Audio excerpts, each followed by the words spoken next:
পারমাণবিক ইস্যুতে একের পর এক পরোক্ষ বৈঠকে অংশ নিচ্ছে যুক্তরাষ্ট্র ইরান। বৈঠকের পর উভয় পক্ষ থেকে ইতিবাচক বক্তব্য আসলেও সমঝোতার পথ এখন অনেক দূর। ইরানের বুদ্ধিমত্তার প্রশংসা করেছেন মার্কিন প্রেসিডেন্ট ডোনাল্ড ট্রাম্প। তেহরানের অর্থনৈতিক সাফল্য আর সুখ সমৃদ্ধি কামনা করেন মার্কিন প্রেসিডেন্ট।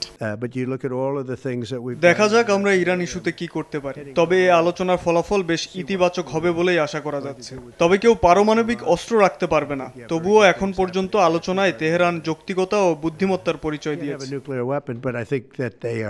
ট্রাম্পের এমন বক্তব্যে দুই পক্ষের সমঝোতা নিয়ে কিছুটা আশার আলো দেখা যায়। তবে তার বক্তব্যের মাত্র কয়েক ঘন্টা পরই তেহরানের এক সামরিক অস্ত্র গবেষণাগার ও সংশ্লিষ্ট ৩ কর্মকর্তার ওপর নিষেধাজ্ঞা আরোপ করে ওয়াশিংটন। নিষেধাজ্ঞা চলাকালীন এই ৩ ব্যক্তি যুক্তরাষ্ট্রে প্রবেশ করতে পারবেন না এবং কোনো মার্কিন প্রতিষ্ঠানও তাদের সঙ্গে কোনো আর্থিক চুক্তি করতে পারবে না।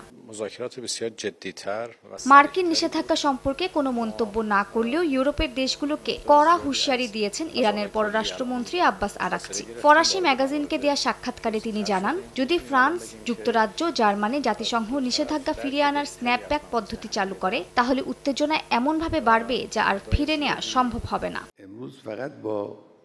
এদিকে ইরানের সর্বোচ্চ ধর্মীয় নেতা আয়াতুল্লাহ আলী খামেনির বিরুদ্ধে যুক্তরাষ্ট্রের প্রেসিডেন্ট ডোনাল্ড ট্রাম্পকে হত্যা চেষ্টার অভিযোগ এনেছেন মার্কিন সিনেটর টেড ক্রুজ ও টম কটন। টেড ক্রুজ এক সাক্ষাৎকারে জানান, খামেনি এখনও ট্রাম্পকে হত্যার জন্য খুনিদের ভাড়া করছেন। সিনেটর টম কটন সামাজিক যোগাযোগ মাধ্যমে জানান, আয়াতুল্লাহরা ট্রাম্পকে ভয় পায় বলেই হত্যা করতে চেয়েছে। ইরান কখনোই পারমাণবিক অস্ত্র অর্জন করতে পারবে না, এটাই যুক্তরাষ্ট্রের অবস্থান হওয়া উচিত বলে মন্তব্য করেন তিনি।